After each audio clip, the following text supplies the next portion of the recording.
예, 하나님 말씀을 보겠습니다. 하나님 말씀은 구약성경 시편 45편 9절에서 17절 말씀입니다. 시편 45편 9절에서 17절 말씀을 교독하도록 하겠습니다.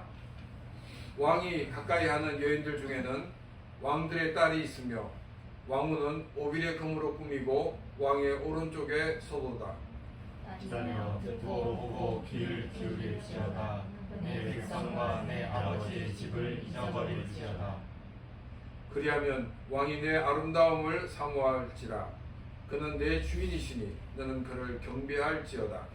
두로에 따른 예물을 드리고 백성 중 구한 자도 내 얼굴 보기를 원하나이다. 왕의 딸은 궁중에서 모든 영화를 누리니 그의 옷은 금으로 수놓았도다. 수놓은 옷을 입은 그는 왕께로 영광을 받으며 시종하는 친구 처녀들도 왕께로 이르려고 할 것이다.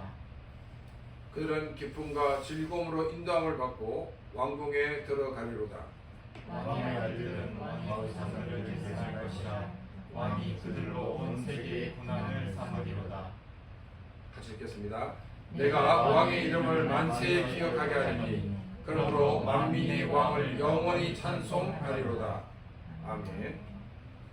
지난주 서두에 왕의 결혼식은 이 왕비가 되는 신부의 신분이 바뀌는 엄청난 일이라고 말씀을 드렸습니다.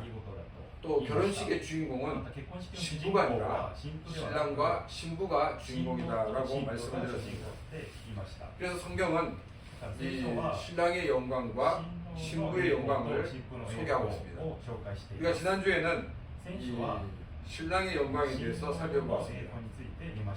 오늘 읽은 이 말씀은 이제 결혼식에 부르는 이 결혼 축가 노래라고 이야기를 하고 있습니다. 특별히 왕의 결혼식에 이 노래가 불려졌고 또 일반의 결혼식에도 이 노래가 불려졌다고 합니다. 이 시편 45편이 이 성경으로 들어와 있는 것은 신랑과 신부의 사랑, 또 이 부부의 이 사랑이 중요하다는 것도 말하고 싶지만은 그것보다는 이 부부의 사랑을 통해서 또 신랑과 신부의 그 사랑을 통해서 하나님과 하나님 백성 사이의 사랑을 우리에게 보여주고 있다는 것입니다. 또 신약에서 보면 예수 그리스도를 신랑으로 소개하고 있고 또 교회를 신부로 소개를 하고 있습니다. 그래서 이 신랑과 신부 또 부부 이 모든 사람들이 우리가 이 예수 그리스도와 또 교회 혹은 크리스찬으로 해석하는 것이 전통적인 해석 방법이기도 합니다. 우리가 지난주에 왕의 아름다움은 은혜를 입술에 머금은 것이다 라는 말씀을 살펴보았습니다. 이 말씀은 예수 그리스도의 은혜가 우리에게 나타난 것을 말하고 있습니다. 죄인된 우리 인간을 구원하시기 위해서 삼위일체 하나님이신 예수님이 피조물인 인간이 되셔서 이 땅에 오셨다는 것입니다. 그리고 그 예수님이 십자가의 죽으심으로 우리의 모든 죄가 용서함을 받게 되었습니다. 또 예수님은 승리하신 분입니다. 예수님의 승리는 바로 이 죄와의 싸움에서 승리를 하신 것입니다. 사람들이 죽게 되는 것은 바로 죄를 지은 결과입니다. 그런데 예수님께서 이 모든 죄값을 다 치르셨기 때문에 이제 그 죽음을 이기시고 부활을 하셨습니다.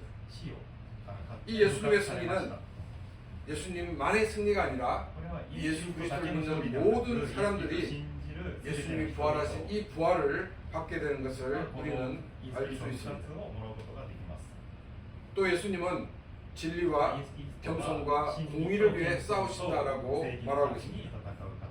사탄은 구원받은 크리스찬들을 넘어뜨리기 위해서 우는 사자와 같이 두루 삼킬 자를 찾는다라고 말하고 있습니다. 크리스찬을 넘어뜨리는 것으로 먼저 진리를 떠나게 합니다. 또 크리스찬들로 하여금 교만한 마음을 가지게 해서 하나님 앞에 서지 않게 하고 있습니다. 또 하나님의 말씀대로 살지 않아서 불의를 행하게 하고 있습니다. 예수 그리스도는 이런 모든 사탄의 권세를 제어하시기 위하여 지금도 싸우고 계시다는 것입니다. 우리는 이미 승리를 얻었습니다. 그렇지만은 우리가 싸우는 이 싸움은 현재형으로 진행되고 있다는 것입니다. 우리가 받았던 이 승리를 뺏기 위해서 사탄은 끊임없이 노력하고 있는 것을 우리는 보게 됩니다. 예수 그리스도는 크리스천으로 만나게 되는 이런 모든 싸움을 대신하여 싸우시는 분이십니다. 우리가 이 전쟁에서 승리하는 비결은 주님께 나의 모든 것을 맡기는 것입니다. 나의 주권을 우리 주님께 드려야 합니다. 우리 모든 주권을 드리게 될 때 우리에게서 죄를 이기게 하시고 또한 승리를 주시는 것입니다. 이 세상의 권력은 길지 않습니다. 그러나 하나님의 나라는 영원합니다. 짧은 이 세상의 삶을 위해서 살아서는 안 되는 것입니다. 우리는 짧은 인생을 살 동안 그리스도의 향기를 나타내는 삶을 살아야 합니다. 그리스도의 향기는 바로 생명의 향기입니다. 우리를 통해 이 생명의 향기가 전하여서 많은 사람들이 예수 그리스도를 주님으로 영접하는 귀한 역사를 일으키는 그런 삶이 되어야 하는 것입니다. 오늘은 신부의 영광과 또 신랑과 신부에 대한 축원으로 이 시편 45편을 마치는 것을 보게 됩니다. 우리는 이 두 가지 면을 함께 생각을 해보고자 합니다. 먼저 9절 말씀입니다. 왕이 가까이 하는 여인들 중에는 왕들의 딸이 있으며 왕은 오빌의 금으로 꾸미고 왕의 오른쪽에 쏘다. 이 왕비의 후보들 중에는 다른 나라의 공주도 있었습니다. 이런 많은 이런 쟁쟁한 사람들을 제치고 결혼식에 왕의 옆에 선 왕비가 된 것입니다. 왕비에게는 당대 최고의 금인 오빌의 금으로 치장하여서 최고의 영광의 존재가 되는 모습을 우리에게 보여주고 있습니다. 우리는 먼저 왕의 결혼식을 한번 상상해 볼 필요가 있습니다. 왕의 신부는 두 사람이 우연히 만나서 사랑이 싹트게 되어서 결혼한 것이 아니었습니다. 이제 왕이 결혼한다는 것을 선포하고 난 다음에 이 왕이 결혼할 그 후보를 이렇게 모으게 됩니다. 그리고 그 모여있는 그런 많은 사람들 가운데 한 사람을 선택하여 왕비로 세우게 됩니다. 왕비가 될 후보자들은 당대에 내놓을만 하는 그런 상당한 사람들이 대부분입니다. 왕비의 후보자들 중에는 많은 나라의 공주도 포함되어 있습니다. 그 가운데서 뽑힌 사람이 왕비가 되는 것입니다. 그 왕비로 지원한 대부분의 사람들은 자기도 왕비가 되고 싶어 합니다. 그런데 자기가 희망한다고 왕비가 되는 것이 아니었습니다. 왕으로부터 이 왕비로 선택을 받은 자만이 왕비가 되는 것이었습니다. 우리는 크리스천이 된 것이 나의 의지와 나의 결단이라고 생각할 수도 있을 것입니다. 그런데 우리가 기억해야 되는 것은 주님의 주권에 의해서 우리는 만왕의 왕이신 예수 그리스도의 신부인 크리스천이 된 것입니다. 하나님은 나로 하여금 복음을 듣게 하셨습니다. 원래 나의 그런 기질은 복음을 쉽게 받아들이는 그런 기질이 아니었습니다. 그런데 하나님께서는 나의 문을 열게 하시고 복음을 받아들이게 하셨습니다. 예수 그리스도를 구원의 주로 믿게 하셨습니다. 이 모든 일이 내 속에서 성령 하나님께서 일을 하셨기 때문에 이 모든 것이 가능하게 되었다는 것입니다. 내가 예수를 믿고 하나님의 자녀가 된 것, 내가 이 자리에 나와서 하나님께 예배를 하고 있는 이 모든 것들이 하나님의 주권에 의해서 된 것을 우리는 기억을 해야 되는 것입니다. 나를 인도하셔서 하나님의 자녀가 되게 하시고 또한 하나님께 예배하는 자가 되게 하신 것에 대해서 감사를 드리시기를 바랍니다. 예수님을 영접하여 크리스천이 된 우리는 이제 그리스도의 신부가 되었습니다. 왕비에게 최고의 것으로 아름답게 꾸미는 것은 바로 왕에게 최고의 신부가 되게 하기 위해서입니다.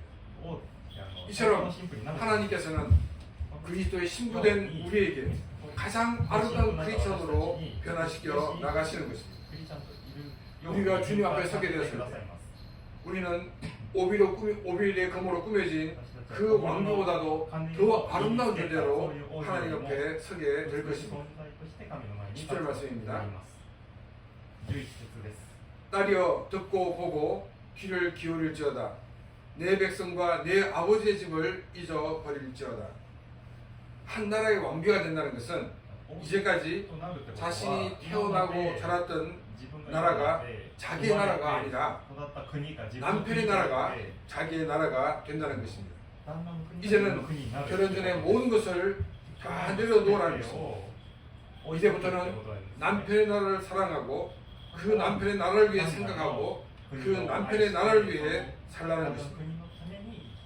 결혼을 하고도 과거에 사로잡혀 산다면 그 결혼은 행복한 결혼이 될 수가 없을 것입니다.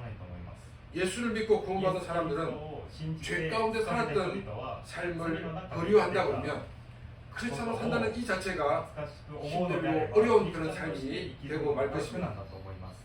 우리가 예수를 믿고 산다는 것은 이제 죄를 다 끊어버리는 것입니다. 이전에 죄를 저질렀던 그 모든 것을 다 버리고 이제는 주님의 나라를 생각하며 살아가는 삶이 되어야 한다는 것입니다. 우리의 과거의 모든 삶을 다 끊어버리고 온전히 주님의 나라만을 바라보며 살아가는 그런 귀한 삶이 되기를 바랍니다. 또한 우리로 하여금 이 죄에서 건져내시고 죄를 끊어버리시고 하나님 나라에 살게 하신 그 주님께 감사하면서 우리가 주의 나라를 위해 살아가는 그런 귀한 삶이 되시기를 바랍니다. 우리의 가치관이 이제는 주님의 나라의 가치관으로 바뀌어야 합니다. 우리의 삶의 방법이 이제 우리는 주님의 나라의 방법이 되어야 하는 것입니다. 크리스천들이 조심해야 되는 것은 내 방법대로 하나님을 섬기려는 것입니다. 예수님께서는 예수님을 따르려는 사람들에게 이렇게 말씀을 하셨습니다. 누가복음 9장 23절 말씀입니다. 또 무리에게 이르시되 아무든지 나를 따라오려거든 자기를 부인하고 날마다 제 십자가를 지고 나를 따를 것이니라. 주님을 따르는 사람이 제일 먼저 해야 되는 것이 뭐냐면 바로 자기를 부인하는 삶을 살아야 된다라고 말씀하고 있습니다. 자기를 부인한다는 것은 일본어 성경에서 번역하고 있는 것처럼 자기를 버리는 것입니다. 내 생각을 버리는 것입니다. 나의 경험을 버리는 것입니다. 내 고집을 버리는 것입니다. 내가 가지고 있는 이것을 버리지 못하기 때문에 우리는 십자가를 지지 못하고 있습니다. 그런데 많은 사람들은 자기의 생각을 마치 주님이 주신 십자가로 생각하고 그것을 지고 있는 사람들이 너무나도 많이 있습니다. 자기의 경험을 주님이 주신 십자가로 착각하고 있는 사람들이 너무나도 많이 있습니다. 자기의 고집을 주님이 주신 십자가라고 생각하고 살아가는 사람들이 너무나도 많이 있다는 것입니다. 우리 이 모든 것들을 버려야 됩니다.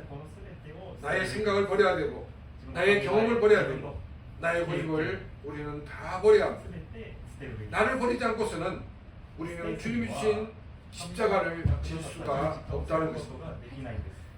주님이 주신 십자가를 지지 못한다면 그 사람은 아무리 열심히 살아도 그것은 주님을 따르는 삶이 결코 아니라는 것입니다. 자기를 버리고 주님이 우리에게 주신 십자가를 지고 따를 때 우리는 주님이 기뻐하시는 크리스찬으로 성장할 수 있고 또한 성장할 수가 있는 것입니다. 아직까지 내가 버리지 못한 것이 무엇인가를 돌아보면서 철저하게 자기를 부인하는 삶이 되시기를 바랍니다. 그래서 주님이 주신 십자가를 지고 주님을 따름으로 더욱 성장되고 성숙한 크리스찬이 되기를 주님의 이름으로 축원합니다. 11절 말씀입니다. 그리하면 왕이 내 아름다움을 사모할지다. 그는 내 주인이시니 너는 그를 경배할지어다. 11절 소대에 보게 되면 그리하면이라는 조소가 있습니다. 무엇을 그리하면입니까? 결혼 전에 자기가 태어나고 자랐던 나라와 백성을 다 잊어버리고 남편의 나라를 생각하고 남편의 나라를 위해 산다면 왕이 내 아름다움을 더 사모할 것이라고 말하고 있습니다. 다른 말로 얘기하면 왕이 너를 더 사랑할 것이라고 이야기를 하고 있습니다. 왕으로부터 엄청난 사랑을 받게 되었을 때 왕을 더욱 높이라고 시편 기자는 말하고 있습니다. 우리가 주님의 나라를 위해 자기를 부인하고 주님이 우리에게 주신 그 십자가를 지고 따를 때 주님은 우리를 더 사랑해 주신다는 것입니다. 우리를 더 사랑해 주는 것을 느낄 때 우리가 교만하지 말아야 됩니다. 우리는 주님께 더 영광을 돌리는 삶을 살아야 한다는 것입니다. 우리가 사극을 보게 되면 왕이 왕비를 아끼고 사랑하면 많은 사람들이 왕비를 굉장히 존경합니다. 그런데 왕이 왕비를 무시하면 많은 사람들이 왕비를 무시하게 됩니다. 왕비는 왕으로부터 사랑을 받고 있느냐 아니냐가 많은 사람들의 그런 반응이 달라진다는 것입니다. 12절 말씀 보겠습니다. 두루에 따른 예물을 드리고 백성 중 부한 자도 내 얼굴 보기를 원하니라. 이 12절 말씀은 많은 사람들로부터 존경받는 모습을 말하고 있습니다. 뭐 때문에 11절에서 말하고 있는 왕이 내 아름다움을 사모하기 때문입니다. 왕이 더 사랑하기 때문에 많은 사람들은 이 왕비에게 최고의 예물을 드리기도 하고 또한 한번 만나기를 원하는 것을 우리는 보게 됩니다. 세계의 많은 나라에서 교회와 또 크리스찬의 이미지가 땅에 떨어져 있습니다. 왜 이런 일일까? 세상 사람들이 볼 때도 교회나 크리스찬들이 주님으로부터 사랑받고 있지 않다는 것이 보여지기 때문입니다. 왜 주님으로부터 사랑받는 존재가 아니라고 보여질까요? 그것은 예수를 믿는 사람이나 또 예수를 믿지 않는 자기나 전혀 다를 바가 없기 때문입니다. 예수를 믿고 있는 사람들이 철저히 자기를 부인하는 삶이 없었기 때문에 이 세상에 하나님을 알지 못하는 사람들도 크리스찬들을 무시하고 있다는 것입니다. 교회가 교회답지 못할 때 하나님은 때를 따라 국가라는 기관을 통해서 교회를 정화시키기도 하고 계십니다. 이것을 우리는 종교적인 핍박으로 볼 수가 있습니다. 근데 이것은 종교적인 핍박을 하고 있는 것이 결코 아닙니다. 옛날 80년대 어떤 일이 있었냐면 이 신학교를 정리하려고 이 정부에서 손을 댔습니다. 왜냐하면 문교부에서 인정한 학교가 있고 문교부에서 인정하지 않는 학교가 있었습니다. 근데 문교부에서 인정하지 않는 학교를 정리하려고 하기 위해서 이제 손을 대는데 이 문교부에서 인정한 신학과를 학생들을 필요를 늘려주고 이제 그 인정받지 않는 학교를 이렇게 없애려고 했는데 교회에서 대응을 하는 거예요. 이건 종교 핍박이다 이렇게 얘기했는데 그것은 이 교회가 바른 길을 걷지 않았기 때문에 어떻게 보면 정부의 힘을 통해서 하나님이 정비하는 그런 방법이었다는 것입니다. 이런 일들이 굉장히 많이 있습니다. 그런데 교회들은 자기의 잘못을 시정하지 않습니다. 자기 잘못을 바꾸지 않습니다. 그러면서 정부를 향하여 비난하고 있는 것을 우리는 종종 보게 됩니다. 이처럼 하나님께서는 교회가 교회답지 못할 때 이 정부를 통해서 또 다른 어떤 힘을 통해서 교회를 정화시키고 계시다는 것입니다. 개인의 경우도 마찬가지입니다. 내 자신이 크리스찬으로 살지 못할 때 하나님은 다른 사람을 통해서 혹은 다른 기관을 통해서 나를 정화시키고 계시다는 것입니다. 자기를 철저하게 버려야 됩니다. 자기를 철저하게 버리지 않으면 우리는 크리스찬으로 살지 못할 뿐 아니라 또한 여러 가지 힘들고 어려운 일을 더 많이 만나게 되고 만다는 것입니다. 자기를 버리고 주님이 주신 그 십자가를 지고 따를 때 주님은 그 사람을 높이십니다. 많은 사람들로부터 존경을 받게 하고 계십니다. 우리 교회와 또한 크리스찬들은 철저하게 자기를 돌아봐야 됩니다. 아직까지 내가 포기하지 못한 것이 무엇인가를 우리는 찾아야 됩니다. 그것에 대해서 우리는 아낌없이 그것을 버려야 합니다. 그리고 주님이 주신 그 십자가를 지고 주님을 따르는 그런 귀한 삶이 되어서 하나님이 높이시는 그런 귀한 삶이 되시기를 바랍니다. 13절 말씀입니다. 왕에 따른 궁중에서 모든 영화를 누리니 그의 옷은 금으로 수놓았도다. 왕으로부터 사랑받은 왕비는 왕궁의 모든 것을 누리는 영광을 가지게 됩니다. 그리스도의 사랑을 받는 성도들은 주님의 나라에서 누릴 수 있는 모든 영광을 누리게 되는 것입니다. 14절과 15절 말씀입니다. 수놓은 옷을 입은 그는 왕께로 인도함을 받으며 시종하는 친구 처녀들도 왕께로 이끌려 갈 것이라. 그들은 기쁨과 즐거움으로 인도함을 받고 왕궁에 들어가리로다.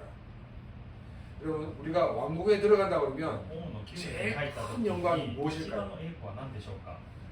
정말 최고의 좋은 건물에서 사는 것입니까? 또 최고의 재료로 최고의 요리사가 만든 그 맛있는 음식을 먹는 것이 궁중에서 누리는 최고의 영광일까요? 왕궁에서 누리는 최고의 영광은 바로 이 왕궁의 주인인 왕을 만나는 것입니다.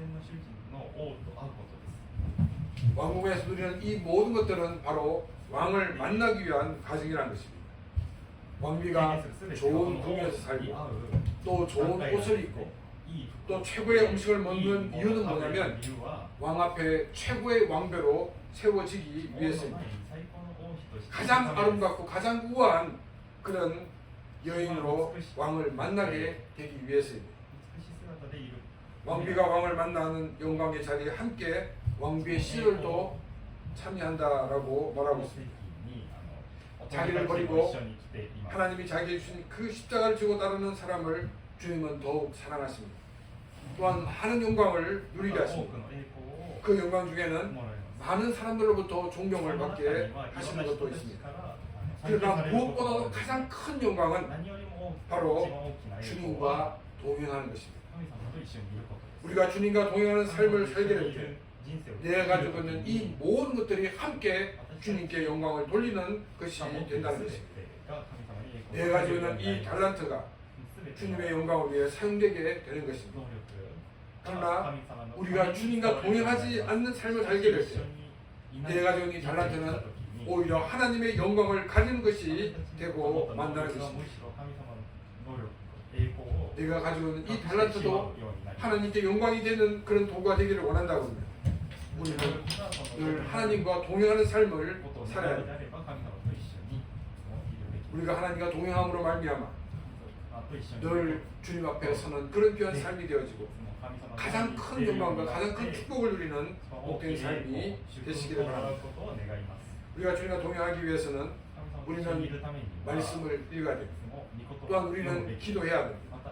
그래서 하나님의 뜻을 찾고 또한 그 뜻대로 우리는 살아가야 합니다. 우리의 인생의 가장 큰 영광은 바로 하나님이 우리와 함께 하시는 것입니다. 또 우리와 함께 하신 주님께 감사하면서 더욱더 영광 돌리는 그런 귀한 삶이 되시기를 바랍니다. 16절과 17절입니다. 왕의 아들들은 왕의 조상들을 계승할 것이라. 왕이 그들로 온 세계의 군왕을 삼으리로다. 내가 왕의 이름을 만세에 기억하게 하리니 그러므로 만민이 왕을 영원히 찬송하리로다. 이 16절과 17절은 결혼식의 주인공인 신랑과 신부를 위한 이 축원이 기록되어 있습니다. 이 16절과 17절은 이 왕과 왕비의 나라가 영원한 이 영원성과 또한 그 나라가 확장되는 확장성을 보여주고 있습니다. 왕의 아들이 조상들을 계승할 것이라는 이 말은 왕의 나라가 계속되는 영원성을 말하고 있습니다. 또한 이 세계의 군왕을 삼겠다는 것은 그 나라의 확장성을 말하고 있습니다. 나라가 계속되고 또 나라가 확장되는 것은 모든 통치자가 꾸는 꿈일 것입니다. 그러나 이 세상의 나라는 이런 나라가 없습니다. 오직 주님의 나라만이 영원성과 확장성을 가지고 있습니다. 주님의 나라는 영원합니다. 많은 크리스천들이 믿음을 가졌다가 믿음을 저버리는 그 이유는 뭐냐면 바로 이 세상의 나라가 더 크게 보이기 때문입니다. 그리고 이 세상의 나라가 더 영원할 것처럼 보이기 때문입니다. 그러나 이 세상의 나라는 유한합니다. 예수님이 이 땅에 오신 이후 지금까지 역사에서 2000년 이상의 역사를 가진 나라는 없습니다. 특히 강대국들은 더 짧은 역사로 역사를 해서 사라져버리고 말았습니다. 로마의 핍박으로 없어져 버릴 것 같은 기독교는 아직도 존재하고 있습니다. 또 중국 공산당에 의해서 핍박을 받던 교회들은 사실 역사에서 사라진 것처럼 보였습니다. 그래서 중국 정부가 우리나라에는 교회가 없다라고 선언까지 하였습니다. 그러나 종교의 자유가 주어질 때 교회가 등장하였습니다. 이 교회가 없어졌다가 생긴 교회가 아니라 핍박 가운데도 그 교회가 존재했던 것입니다. 주님의 나라는 확장되고 있습니다. 예수님께서 주님의 나라의 확장성을 설명할 때 하나님의 나라는 겨자씨와 같다라고 말씀하셨습니다. 이 겨자씨는 이스라엘에서 가장 적은 것을 말할 때 이 하는 이야기입니다. 겨자씨 같다라는 것은 가장 작은 것이다 하는 것을 의미하고 있습니다. 그런데 그 겨자씨키가 어느 정도 하냐면 우리 책에 보면 마침표 정도 크기입니다. 그런데 그 크기의 이 겨자씨가 땅에 떨어져 자라나기 시작하면 마치 나무처럼 크게 자라납니다. 그래서 예수님께서 뭐라고 말씀하냐면 새들이 거기에 집을 짓고 산다라고 말하고 있습니다.